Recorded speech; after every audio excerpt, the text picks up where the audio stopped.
Welcome to the Popcorn Talk Network, for the online broadcast network that features movie discussion, news, and interviews. Press 1. Popcorn Talk. We talk movies. Let those who worship evil's might beware my power. Green Lantern's light. From the Popcorn Talk Network, the online broadcast network for movie talk, and the schmoes know, this is DC Movie News, bringing you the most up-to-date discussion and commentary within the DC Universe. Hello, DC and movie fans. Welcome to DC Movie News, also known as How Much Can Adam Gertler and Jonny Loquasto Ogle Grown Men's Bodies Before It Gets Weird? I'm Adam Gertler. I'm Roxy Striar. And I'm Jonny Loquasto, and the question is, how many weeks in a row will we have a different intro for the show? None of us know. That was a surprise, too. Each time, keeping Every it week. special. Different. Oh, everybody's on their toes now. Yeah. That's how we like it. Exactly. We had a lot of Pez. So, welcome back. This is our third episode here where we're kind of just nailing it in every week. Every week, we're kind of getting it down more and more. We're getting new logos. Now we're popcorn. We're schmoes now. Look, we're here to bring you the DC movie news. That's what's important. Jonny Loquasto is here. Roxy Striar is here. I'm here. Speaking of logos, Adam, Yes. Brennan_MD, BRENNEN_MD, sent us another amazing logo. Brandon for the Drapeau. show. Yeah. Yeah. He's the one who sent the Margot Robbie one last week. So you are so talented. Thank you. That's already our Twitter background. It's going to be our Facebook background. Just incredible. So, man, good work. We don't deserve it, but thank you. Speaking of that, all of the fans really came out this week, though. I really appreciate the design, but I appreciate everybody pitching in, tweeting us these questions, which are keeping our shows going until we finally have a movie. Yeah. You guys have been awesome on YouTube, on iTunes, on the Twitter, on Facebook, everywhere. You're really coming out and showing love, so we appreciate it. It's true. Like, Adam, you mentioned it this week. On a week where there's not a ton of news that comes out, it's interacting with you that makes the show the show. Right, So. exactly. You know, and there was some news this week, and we'll get to that. But you know, a lot of questions. You know, some people have said like, "Oh, there's no news." So this show is basically like the Inquirer of movie shows. And I'm like, well, you know, yeah. By some, you mean a person. Well, yeah, exactly, a person. Wait, the Inquirer? Well, I mean, just like the idea that like a lot of what we're doing is speculation. We're fans. We're talking about what we want to see, what we could see. We don't have the answers. We're talking about what we want to see. That's the point of a exciting show part. like this. Exactly. The Inquirer, that's a little unfair. We're not talking about a woman birthing a boy with a fish head. I mean, Okay, now I just have to cross off item 7. yeah. See, okay. thank you. That's 1980s style. We're not the Inquirer. All right. Look. Come on, give us a break. No. Don't give us a break. I like we love you guys it. a lot. Love, hate, interaction is great. So let's start off with the actual news. Somebody stole a picture off the set of Batman v Superman and opens the possibility for yet another character that we hadn't heard about. A movie that is supposed to be about Batman and Superman, and it seems like a limitless supply of characters keep on introducing, and that is Kahina the Seer is rumored to be appearing in Batman v Superman. This is an ally of Aquaman, and the reason that we believe that to be true is because someone took this picture. So you might say like, hey, if there's no Kahina in the movie, why would there need to be a Kahina double? And the answer is that there's probably a Kahina in the movie. The question is, though, that could be a simple Photoshop job. Someone could have just put Kahina double on the... We don't know. It could be that. All right, this is the Inquirer. Sorry. Or like... You saying an alien just landed in Ohio? No, I'm just saying, that, like, I don't know. Someone could just be like The Rock did No, last you're week, totally just right. It totally spreading could be. You know, It could be Photoshop, or they could just be messing with us at this point, just playing little Okay, games. Or there let's could be a assume Kahina. that Kahina is in the film. Right. What do you think about that? Do you think too many characters in the film? Are you happy to see that? We already know that we're going to see Aquaman, Jason Momoa in the film. So what are Right. your thoughts? Well, we don't know how long she would be in the film for, so Right. it could just be in passing. How can I judge if I actually want to see her in when it could just be one scene and she needed a double for that one scene? and it would make a little bit of sense because we already are going to see Aquaman.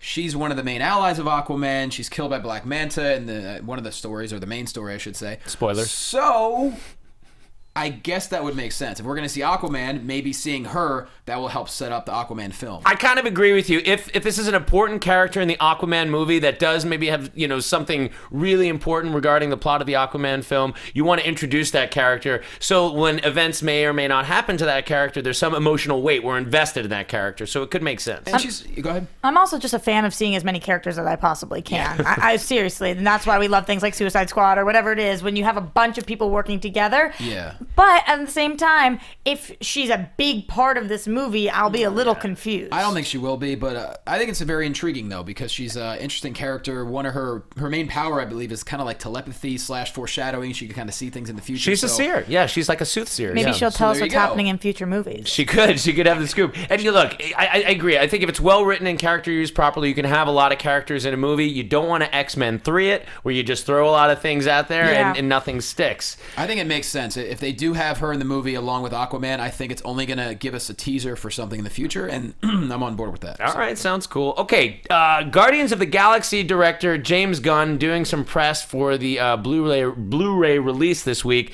was asked his opinions on the WB DC slate, and he had an interesting quote. I thought we'd talk about it. Is it him or the raccoon talking? You never know. They are the same. They are one and the same Look at now. those baby blues. That raccoon has made James Gunn a hot property in Hollywood.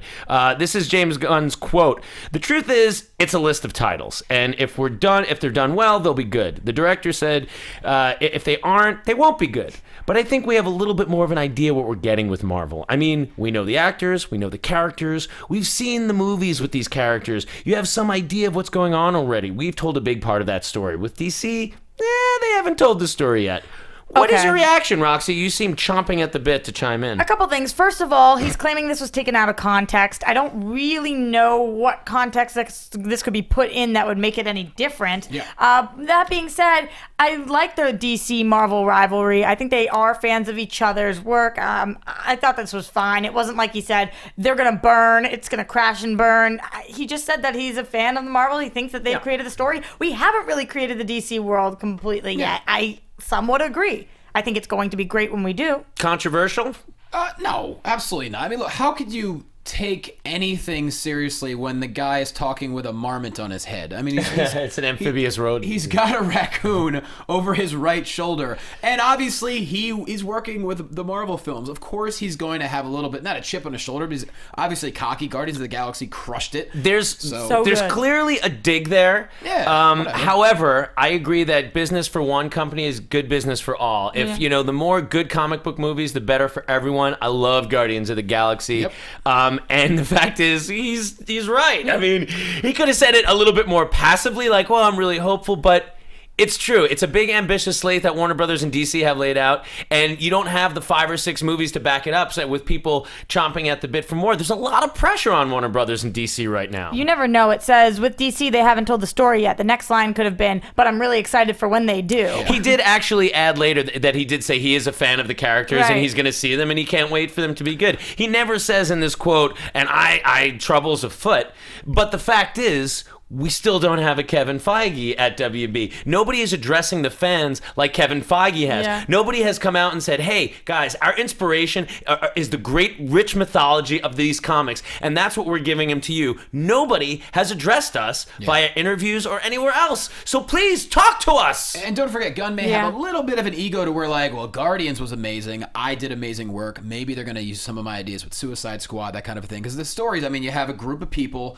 coming together, a group of misfits. So he might see that on the slate and be like, all right, top that. I opened the biggest film of 2014 up till probably this weekend when Hunger Games comes out. I'm going to have a little bit of an ego too. Yeah. And you know what? It's well deserved. Moving on to the next item.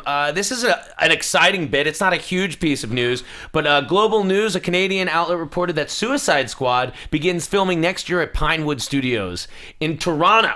Now, the film will reportedly shoot from mid-April of 2015 until August, which gives it a year of post-production. And we had to show, speaking of Brennan Drapeau's wonderful artwork, we had to bring that one up again. So badass.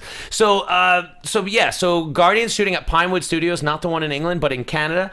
And So I imagine we're going to have a cast by early next year then. oh yeah, I think before. Yeah. I think it's going to be our Before the end of the Christmas year? present. I do. I'm hoping so. And honestly, this wasn't shocking news. Toronto. Okay, a lot of people film in Toronto. I'm going to keep screaming. We're going to keep using this podcast as a pedestal to rail against the gods, to give us something. Give us some Christmas love. If we talk to them, they will talk back. I think so. I mean, I think Margot Robbie's probably a shoo-in. Yeah. But are you excited about the fact that it's going to start shooting? I mean, does that make it feel more tangible and real to you? I mean, absolutely. But it also makes me more anxious about it. You know, when I know they're shooting, I'm like, okay, leak something. Somebody steal something. Do something. There'll be plenty leaked. I think, yeah. I mean, look, I kind of agree with you. I think that too much is leaked these days from the movies. Like, I still want to be surprised about the stuff. So even when I'm saying I want to know the cast, I do like I have this sort of romantic idea that they know exactly what they're doing and they're controlling how the information comes out. I really want to believe that that's the case. Are you kidding me? Absolutely. I think they know exactly. I think that at this point they know who they want to cast. It's just a matter of strategically dropping these little. Or who is cast. If they're shooting, they have the cast. Yeah, right. Absolutely. I Working think, on contracts, but yeah. Yeah, maybe some finalizing some things. There've been rumors. I mean, like people flying, off the rails about like, the Joker shouldn't be even in it. We've already talked on this podcast before about the Joker could be in it in a number of different ways. You have no idea how they're going to use the characters until we see the film. On that, though, I actually saw, we were talking about Jared Leto being Joker potentially, but I saw tweets this week about maybe having Jake Gyllenhaal after seeing Nightcrawler. People were saying that he would do a really great job, and I started thinking about that. I actually think Tony Moore was the one who tweeted that, and I thought that it was a really great idea. Yeah, I think DC probably started those rumors to help edge the contracts with Leto. So you gotta be like, hey, if you don't want to sign with us, dude, we got someone else. We got Gyllenhaal, we got Jake or Maggie. We'll get them both. We'll make them Joker and Harley Quinn just to add an extra level of creepiness. Or Joker and Joker's daughter, a little bit even creepier than that. I don't know if I want to see Maggie Gyllenhaal in another superhero movie. I don't know. I mean, plus you don't know how we're like you said, we don't know how we're gonna use him. It could be something as just seeing the Joker's shadow, and we would all pop for that. Like, oh my god, that was amazing. You're so right. Or music, anything. The good thing with building a slate of movies over the next 6 years is that let's have some of these big names come in really small parts and just plant these little seeds underneath the main story. Like, I love that kind of layered storytelling where we have a main plot and we're also building to all these different stories. I think that's the way. Some other people were asking, are we going to see the villains of the Justice League in the Suicide Squad movie? Probably some.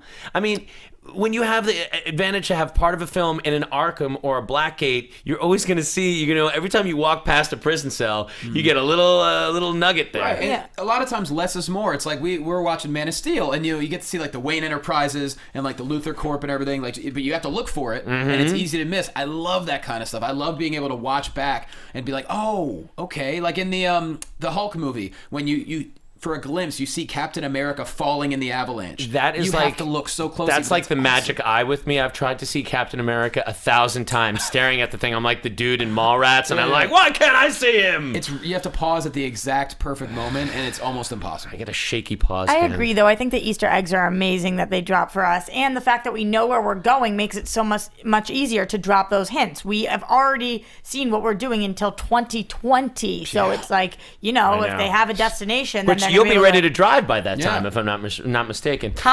so Roxy now will be a full-grown adult. We're actually legal. We'll be legal.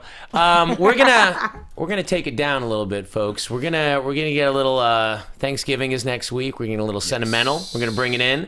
We're gonna show you something that's gonna warm your cockles. If you have your heart. A human soul. Then this is going to be really touching. We debated about whether to show this because it's kind of heavy, but it's awesome, and it is the holiday season, so and I don't we want think to show this everyone's to you. seen it. So I think it's important for people to see. Filmmaker Brett Culp has been working on a documentary called Legends of the Night. It's finally out on DVD, and I received the trailer in my inbox, because like when you do like Comic-Con as press, they always send you a lot of things about like, press kind of stuff. And I had heard part of the story about like, the Bat Kid and the San Diego and all that. And I didn't really understand the full context of the film. And then I got to watch this trailer, and I was bawling like a baby. So take a minute or three and take a look at this trailer for Brett Culp's new film, Legends of the Night.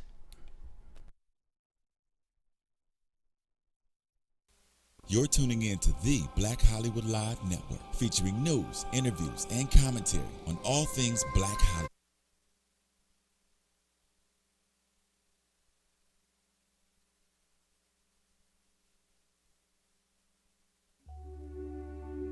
She told me immediately, you need to take Kai to the doctor. He's got leukemia. for the next 6 months, we were in the hospital probably 5 months. He would identify himself to the nurses as Batman. So he took that strength, that courage that Batman has, and he related it to himself. When Bruce Wayne was a boy, he saw his parents murdered before his eyes. In the belief that one person can make a difference, Bruce Wayne became the Batman. He became a legend. I am driven by those impressions that I formed as a 3-year-old, as a 4-year-old. And that was watching Batman and reading Batman comic books. He's able to take this tragedy and make it the source of his great power. This character is in the consciousness of so many people. Every kid who loved Batman, they'll tell you the same thing. He was human, that he had no superpowers. Every kid identified with him. They're stories, but they had a power that was much greater than the 4-color inks that made up the story. When we read his stories, when we see him in the movies, we see part of ourselves. Not only who we are, but who we could be. And I'm just running, and the crowd just got so excited. They're just cheering, Batman, yeah, Batman. These children are fighting to get better. They're fighting for independence physically, and I think that they can see some of that in Batman. He lifted me up. So I originally thought he wanted it to be psychology of Batman. He says, no, let's just call it Batman. Going through this class, it's gave me a big point of self-reflection, on who I am and who I'm going to be. I was diagnosed with muscular dystrophy when I was 2.5. I would dream that I would wake up with superpowers one day, and when you realize that's not going to happen, you say, well, wait a second, Batman doesn't have any powers. He does it just fine. Every single studio in Hollywood turned me down and said it was awful and said I was crazy. They said, Michael, you can't make serious comic book movies. It's not done. I brought comic books into sessions, and all these young people were so gravitated towards it. It helps people who aren't comfortable with therapy become comfortable with therapy. Kai's wish was to be in a Batman movie. There was no doubt in his mind that he was solving crime, that he was helping people, that he was making a difference. A person very often will get to the point they'll say, I've exhausted my potential. I can't do any more. There's nothing more I can do. But the lesson of the Batman, to me as a kid, was, you know what, you haven't even begun. What would Batman do if he had cancer? He would try to stand back up and fight it like I did.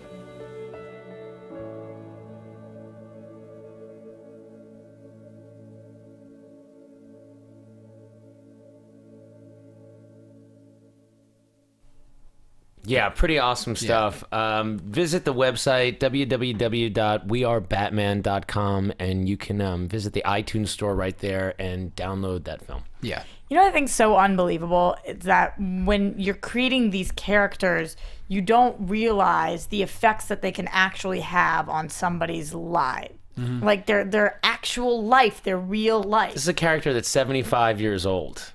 You know, so clearly it's still at the forefront of the cultural, mainstream consciousness. Everybody is aware, and he's so well loved.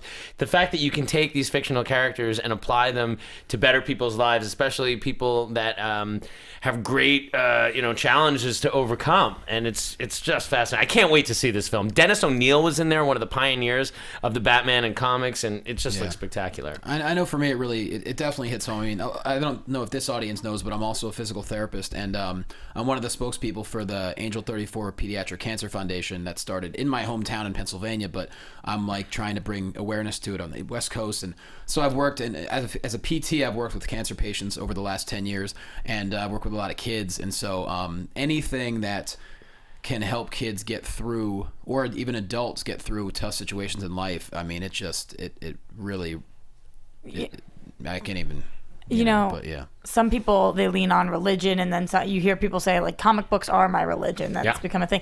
Well, like you're saying, Johnny, anything that helps you get through something, I think that it's unbelievable. It's unbelievable. Oh, yeah. I mean, look, I remember I used to be called Batman sometimes when I was just a little chubby kid that was made fun of, but Batman made me feel better. Like the comics, that's what I retreated to. That's if I was made fun of for anything, that's what got me through it. It was these heroes were my heroes. I believe they were real. I used to believe that I would wake up with superpowers. I believed for a long time I had superpowers. I don't know that I don't believe that right now. Mm-hmm. Right. But I mean, I love it. You know, and we take a lot of things for granted in our lives, and when you don't realize how tough it is to go through situations like that till you see it up close, and it really puts life in perspective. And so a video like this, if it can provide awareness, just in the back of your mind, just to be able to, anything you can do to volunteer your time or your money, or just be able to help any situation like that, you know, it's hugely helpful. And So that was our sort of sappy, emotional Thanksgiving holiday segment. We'll move on to more upbeat things and talk about movies. Your questions. We apologize if that was a bummer to you. Then you have no soul. So we're going to do a lot of questions now from Twitter, YouTube, Facebook, wherever. We've compiled them. We've put them into an order. Hopefully we're going to get through them all. Roxy, why don't you start us off? What do we got? Okay, so this is from @Movie Buff with 1, 2, 3, 4 O's. Yep. Donovan Hunter. Donovan Hunter says, do you think we'll see a teaser for BVS with The Hobbit? So Batman vs. Superman in The Hobbit. A lot of people responded with this, so we chose that one, but a lot of people reminded us after we were talking about this on last week's episode. I'd actually forgotten this item of news, that IMAX had inadvertently tweeted something about another reason to go see The Hobbit was because of this. Other people, they try to retract and say, no, IMAX was confused. They were looking at another website. The tweet got pulled really fast. Really fast. It's a very strange ad. Be like, oh yeah, this movie, it's cool and all, but go just to see a 90-second trailer. So what do you think? What they said another reason. They said another reason. Right. But what do you think of that? Do you think it's true? And if it is true or not true, what are your thoughts on it? I would say it's true. I mean, they wouldn't tweet something out and retract it right away without. Even though it was a few months ago at this point. There was smoke, there's fire. Okay. I mean, what better movie really to throw a trailer like that out? You'll find no argument from me. A lot of people that like The Hobbit clearly are into this stuff too. So yeah, I'm thinking I'm going to be really disappointed if I go see The Hobbit and there isn't a teaser. Okay, so after thinking about this, I even responded to some people on Twitter. I totally was in the camp that we are definitely going to see something, and let it be just that quick teaser from Comic-Con. But here's something that kind of came out today and yesterday, is that there are strong rumors that during that same Hobbit film that Disney is going to debut the teaser for Star Wars The Force Awakens Episode 7. Now, if that's true, what are the odds that you would get a teaser for both of these films before The Hobbit? And then, wouldn't WB, that is putting out the Hobbit movie, be really pissed at Disney for stealing their thunder and making it about Star Wars 2? So now Warner Brothers DC doesn't just have to beat Marvel for news, but now they got Star Wars coming on one side and DC coming on the other. Warner Brothers is like, Harry Potter, get over here, I need backup. Well, my question is, how does that work? Would they get into a bidding war, or would they just... No, I mean, it's Warner Brothers film, so I don't know that one film company can necessarily... have a monopoly on... can stop them from attaching a trailer. I don't know how that works. I just think it would be really funny. It kind of reminds me of when Batman v Superman was opening at the same time as Captain America 3. So what do you do? I don't know. Have the best day of previews of all time. There are so many places to drop a preview that I just think it's completely unnecessary to drop both of them in the same place. Does it make it just awesome, or does it take away from one? Does Takes Star away. Wars then... Who trumps? Let's be honest, though. Most people are going to see both anyway. True. Yeah, it's not that most people won't see both. I just think that they're so exciting. I'd rather spread out my good news through the weeks. I agree, but here's my problem. If I go to IMAX Theater December 19th and I see the Star Wars trailer, I'm freaking out. Yeah. Then if I see the Batman v Superman, I'm freaking out. Yeah. Then I don't know that I could sit through a 3-hour Hobbit movie. I'm so disinterested in that point. I'm with you. I'm with you.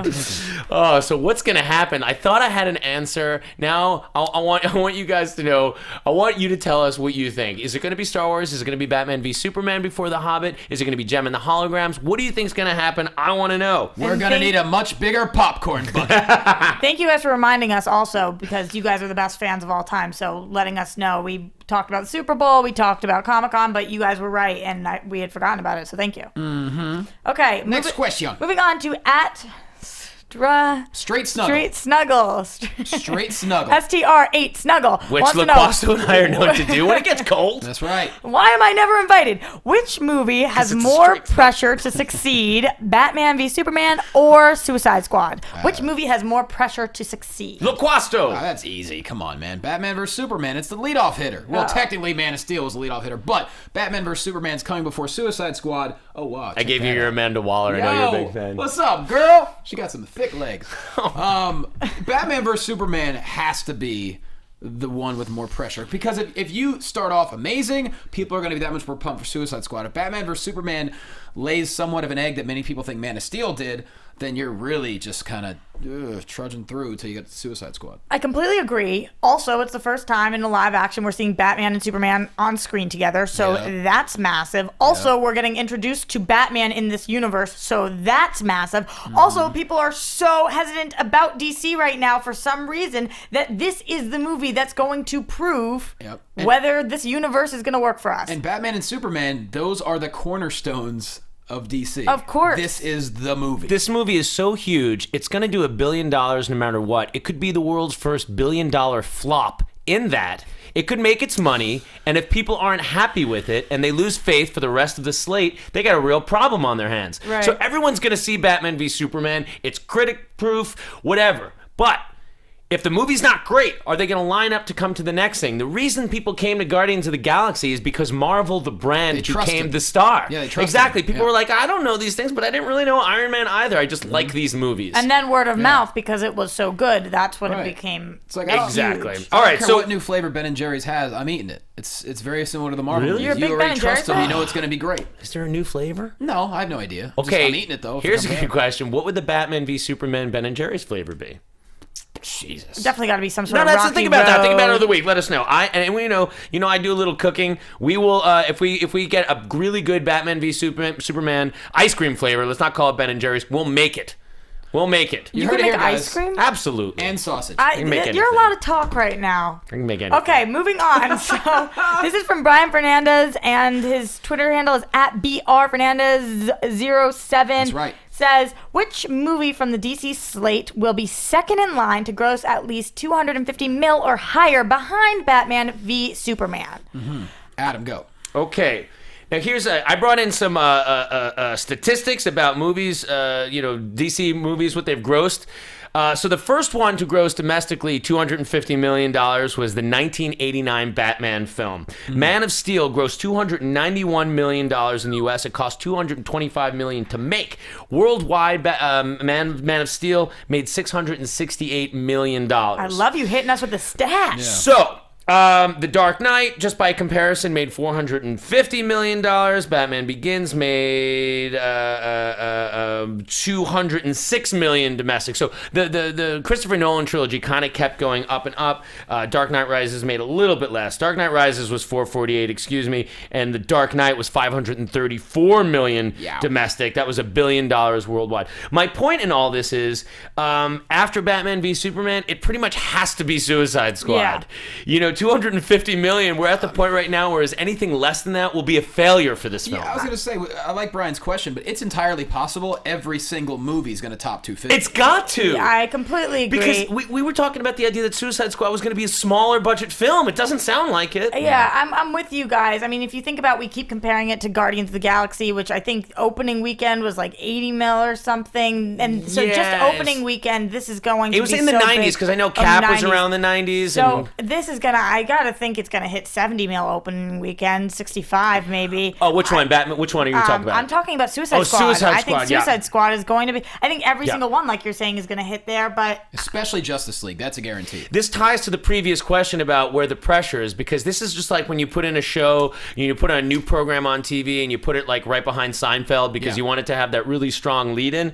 That's what's happening here. Like if things go right, if they make a great Batman v Superman, people are going to come. It could be $100 million opening weekend movie. They're trying to get an A-list cast. If they get the right cast and they make a great film, so I think it will be Suicide Squad. And I do think the success of Guardians of the Galaxy is only going to help Suicide Squad. Not that they're similar, but when you have an ensemble cast like that, and plus the name Suicide Squad sounds awesome. guys, I call on JTE. I call on him. He's waving at us. One thing real quick. If the rumor that the Joker is in Suicide Squad, it's going to break bank. Because Yeah. people want to see the Joker. That is such a good point. JT brings up a good point. A lot of us comic book nerds out there are like, what is the Joker doing in the Suicide Squad? We don't need him. But he's right. Just knowing Even that if the it's just a presence, cameo. even the presence of the Joker in there is going to bring out all the people. JTE, Jatorel, the wisdom from back there, For nothing three. but net. Got it. Awesome. So well said. All right, moving on. Okay. So Carl Ferrer, sorry, I'm butchering these. Ferrer. At Sometimes Groot. That's why we gave you like this that. job. You guys are bullies. Wants to know, after the first Justice League movie, will we see the rest of the standalone superhero films be origin stories? Starting with Jonny. I say absolutely. I like stories being told to me from the beginning. I understand if some people don't, but I really enjoy films that kind of say, okay, this is why you're going to want to invest in the rest of this film. That's what I'm into. Okay.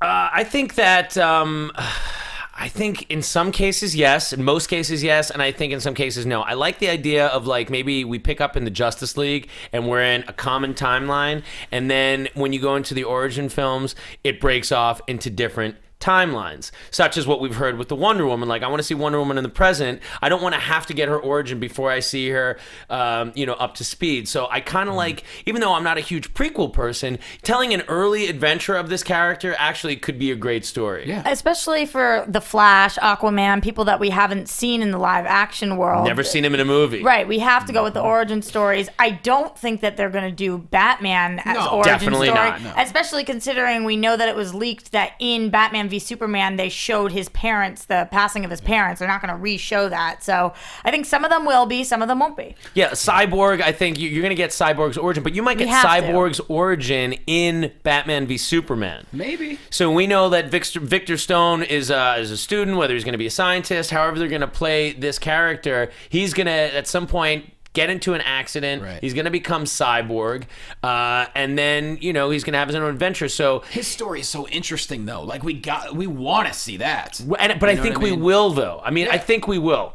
It's just a question of will they show him as already being Cyborg in Batman v Superman, which seems highly unlikely. So then you either show maybe he's just Victor Stone in Batman v Superman. Maybe there's no Cyborg, and maybe Cyborg's in the Justice League, and then we go back and tell his origin. Well, what if it sets up maybe the accident happens at some point during Batman vs Superman? That's we don't what I see the think. outcome of that accident, and then it leads into Suicide Squad or whatever. You just made me think. What if it already happened during Man of Steel?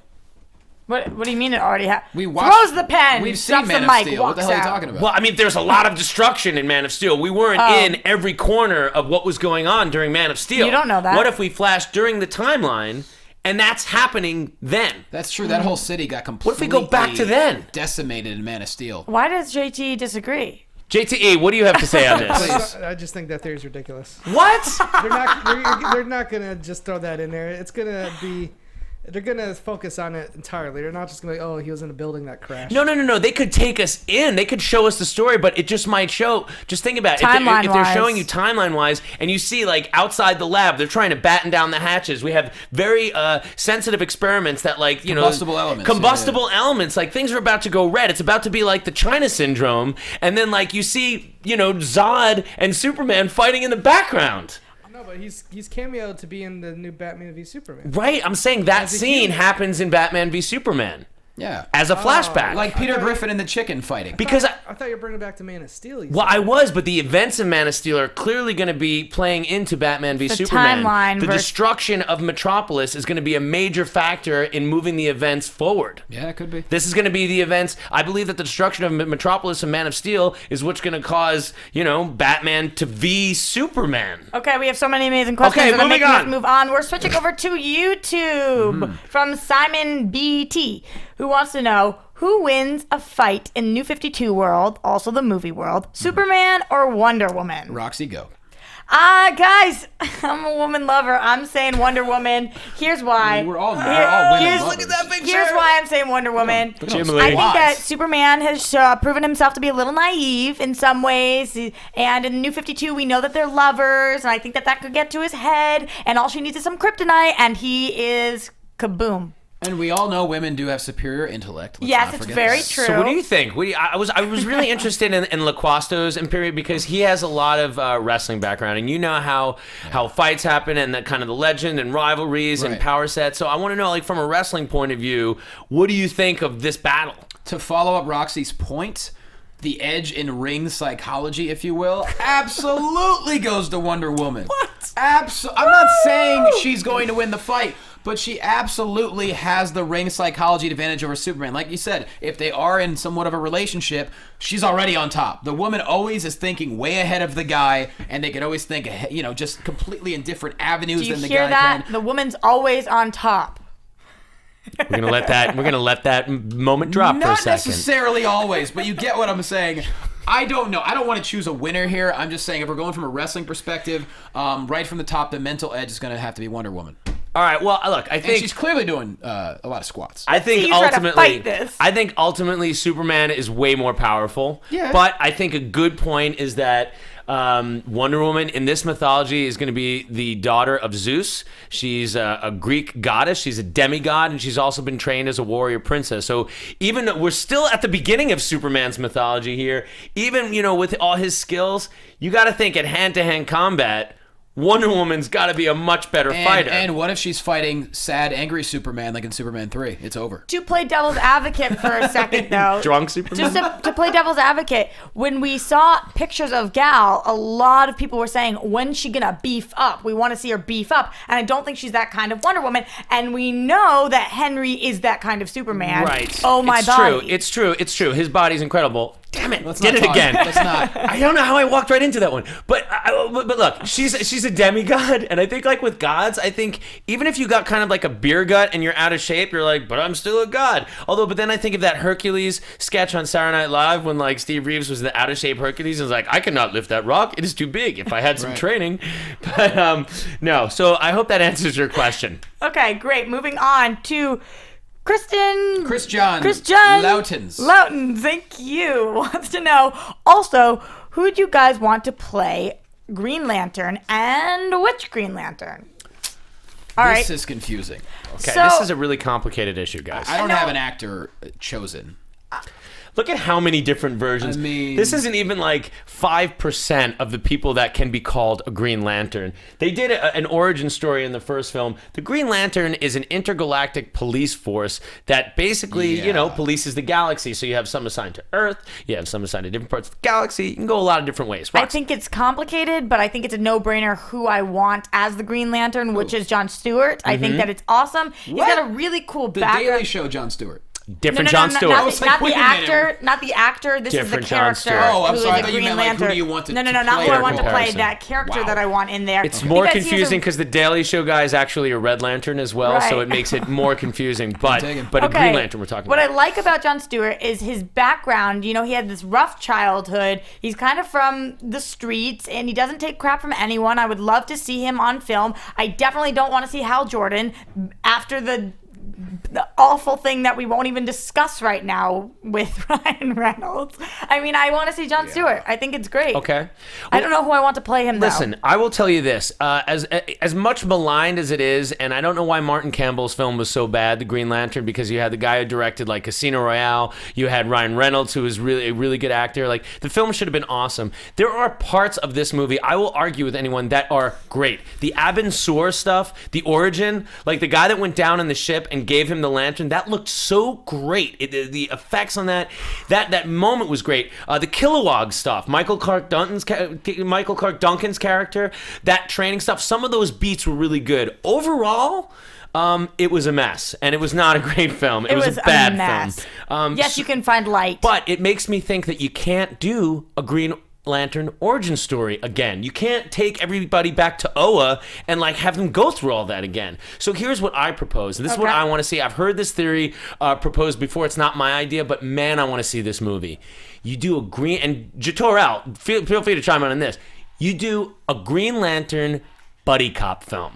Okay, Right. One of No. them is Jon Stewart, and one of them could be Guy Gardner, who's kind of like the douchiest Green Lantern of all the time, with like a really weird bowl haircut. And you do this like really kind of mismatched buddy cop film, or you can go Alan Scott, who's the original Green Lantern, who in the New 52 is a gay Green Lantern. He's an out homosexual male Green Lantern, which would be kind of interesting. Yeah. And if you did it as a buddy cop film, you don't make it all about that, but maybe you make one of these Green Lanterns is also happens to be a gay male, and then it kind of like lessens the blow, and you're not like putting your whole franchise based on a really risky property. This is starting to sound like Police Academy 11, is what it's starting to sound a little bit I'm like. just worried about that. I mean, we already are talking about how we have so many characters. We're not seeing Green Lantern until 2020. That's not true. No, we'll see Green I'm saying Lantern in Justice No, League. I'm saying we're not seeing the movie. Right. So we're going to actually have to see these actors in the Justice League. Are we going to see both of them then? Right. Are they only going to have one in there and then he You ends could up see the buddying core. up? I mean, if the threat in Justice League is intergalactic, you could see many members of the core. You don't got to just see one Green Lantern. You don't think that's going to be confusing for Justice League, us to have two Green Lanterns? There could be 100 Green Lanterns.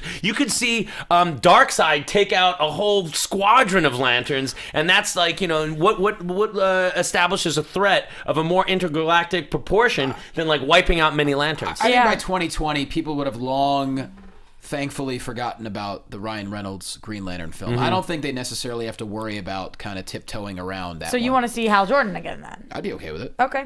Well, look, Hal Jordan was the guy I grew up with. It was, like Super Friends. You always think it is that your straight up first Green Lantern. I think let's move on. I think Jon Stewart was so popular in the animated series that it's a great character. And I think whatever actors you're looking at to play Luke Cage, Power Man for Netflix, I think that number one guy, DC should steal him. Well, who are you thinking? Do you have any ideas? I don't have the names. I have these names on the tip of my tongue. I was looking at some of the actors. There's one of the guys we were looking at, Michael Church or something like that. I can't remember the name. Okay, but this come back guy next was week, like, Rick. he had the Van Dyke. He was bald, black, huge guy. And I got for his John's, name. well, you got the name? Mike Coulter. Mike Coulter.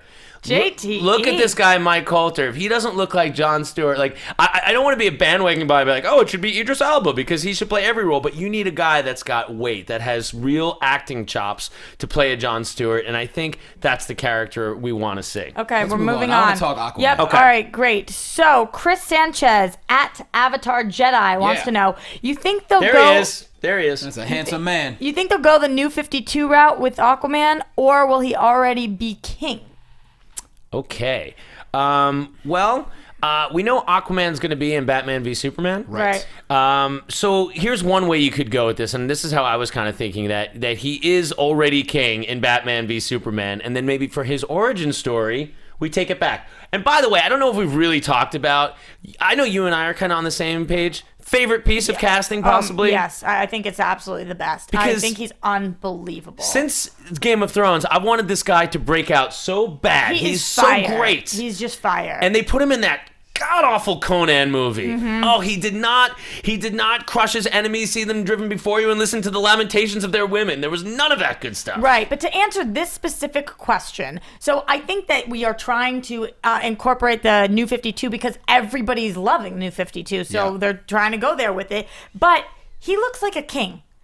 After the casting, I'm like, he already looks like he's badass and is a king. So I don't know. I think it's complicated. Maybe we see in some of the films him trying to become the king and having Atlantis need him to be king, whatever it is. I think we're going to get a good indication in Batman vs. Superman which way Aquaman's going to go. Depending on how he makes his appearance, that can give us a little bit of a clue. Because obviously, I think whatever appearance he makes in Batman vs. Superman, that's going to be a pivotal moment in the Aquaman movie. So we could have an origin story up until that pivotal moment happens in Batman vs. Superman. Then the story progresses from there. It's true. There were rumors that Aquaman was involved somehow in saving that younger Clark. Yeah. But that's all just rumor mongering. We don't know. We could also very easily see a younger Arthur Curry played by Jason Momoa, and he's sort of Aquaman-ish, but he's not the king of Atlantis yet. By the time we get to Justice League, though, he has to be king, right? right? He has to have his full. Probably. I don't know that he needs to be king. I mean, like, look, we were going on the journey with these characters. He still has his powers. He doesn't necessarily need to be king. If he's already king, it kind of gives you nowhere to go dramatically. That's the problem with that. Right. Is if he's already, the ruler of everything, it kind of makes it too pat. Also, there's a lot of similarities, obviously, with the character Namor. They were both kind of like from around the same time. I'm not even sure who's first. Who was first, Namor or Aquaman? They both go back to like the 30s and 40s. I say give me origin or give me death. Okay, fair enough. Okay, moving on from at You're so good reading these names, by the way. This is an odd name. At Sutu Porty. I'm so sorry. I do it on the Schmo Show too. I butcher names. Porty. Okay, so they want to know. I'm excited to talk about this one. Should the Cyborg be the New 52 one created during Darkseid attack, or maybe be a Dark X member of Teen Titans? Go, Teen Titans. Well, okay.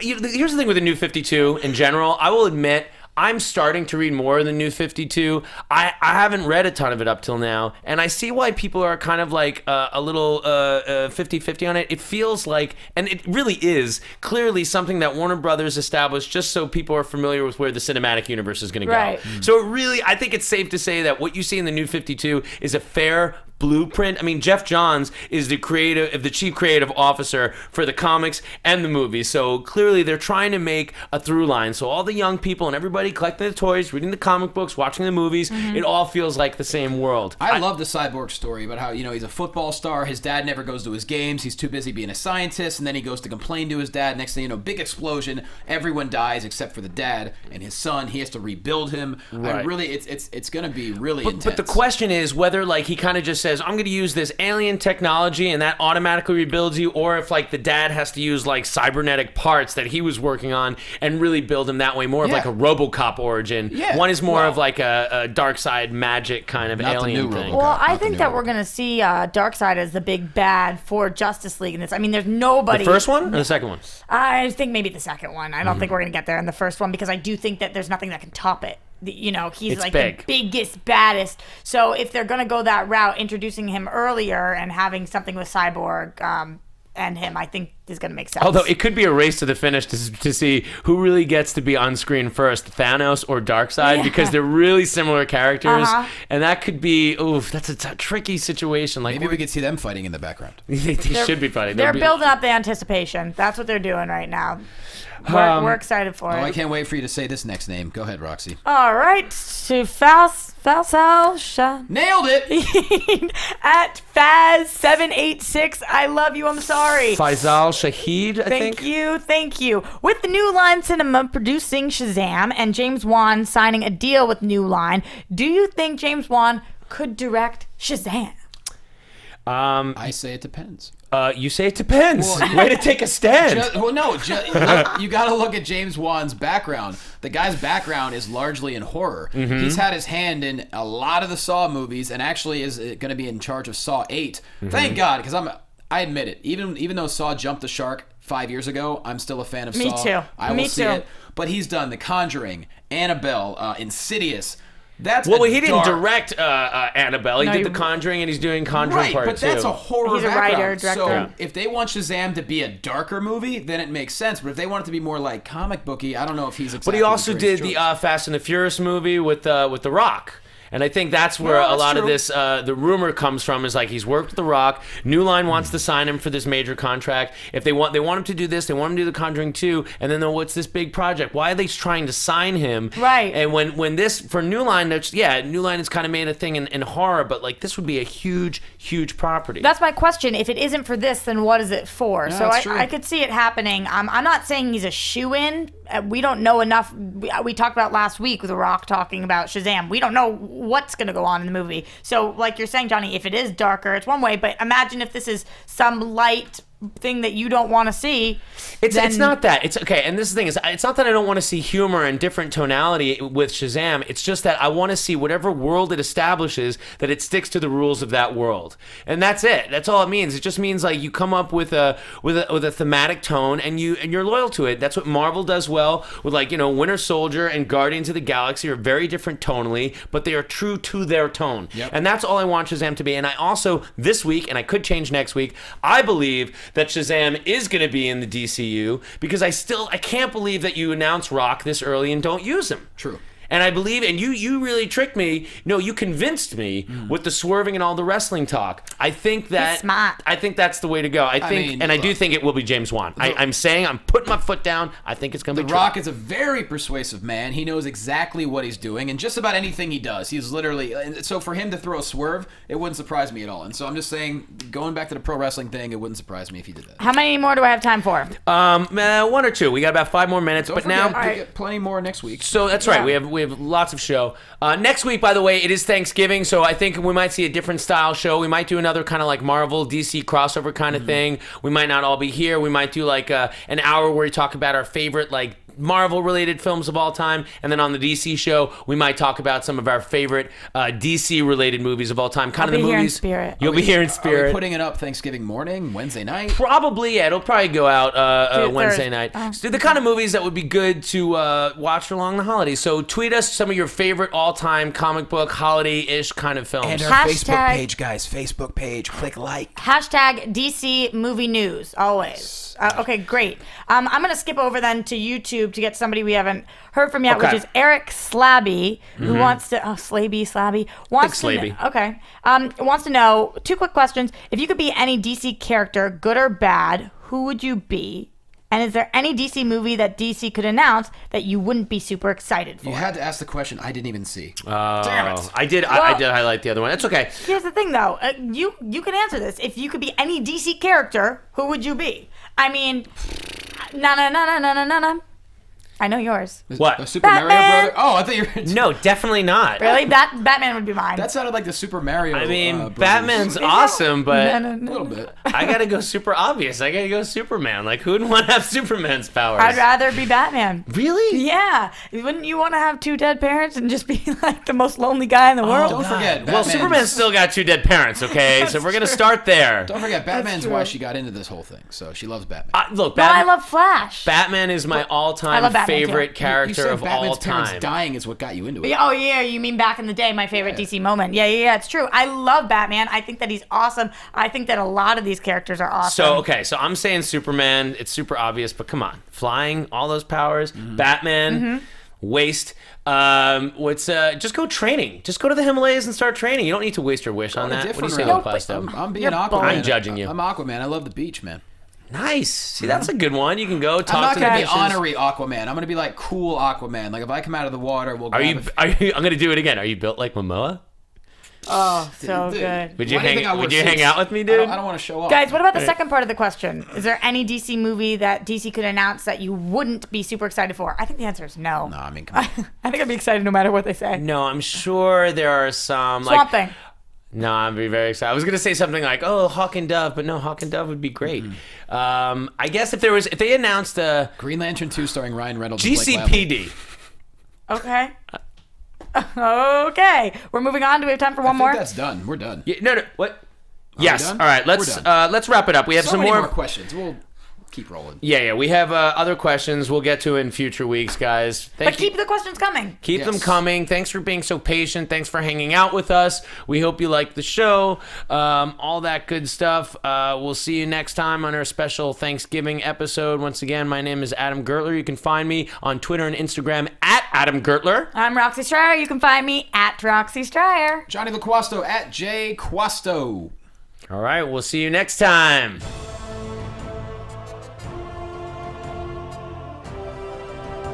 From producers Maria Menounos, Kevin Undergaro, Phil Svitek, Christian Harloff, and the entire Popcorn Talk Network, we would like to thank you for tuning in. For questions or comments, be sure to visit popcorntalk.com. I'm Sir Richard Wentworth, and this has been a presentation of the Popcorn Talk Network.